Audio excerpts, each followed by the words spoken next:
Price card. இன்றைய தியானம் mark 16:6-10 வரை.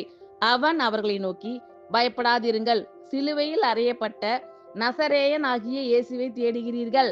அவர் உயிர்த்தெழுந்தார். அவர் இங்கே இல்லை. இதோ அவரை வைத்த இடம். நீங்கள் அவருடைய சீஷரிடத்திற்கும் பேதுருவின் இடத்திற்கும் போய் உங்களுக்கு முன்னே கலிலேயாவுக்கு போகிறார். அவர் உங்களுக்கு சொன்னபடியே அங்கே அவரை காண்பீர்கள் என்று அவர்களுக்கு சொல்லுங்கள் என்றான். நடுக்கமும் திகிலும் அவர்களை பிடித்தபடியால் அவர்கள் சீக்கிரமாய் வெளியே வந்து கல்லறையை விட்டு ஓடினார்கள். அவர்கள் பயந்திருந்தபடியினால் ஒருவருக்கும் ஒன்றும் சொல்லாமல் போனார்கள்.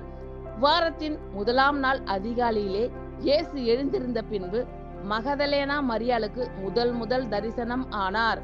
அவள் இடத்திலிருந்து அவர் 7 பிசாசுகளை துரத்தியிருந்தார். அவள் புறப்பட்டு அவரோடே கூட இருந்தவர்கள் துக்கப்பட்டு அழுது கொண்டிருக்கையில் அவர்களிடத்தில் போய் அந்த செய்தியை அறிவித்தாள். ஆமென். Thank you Lord.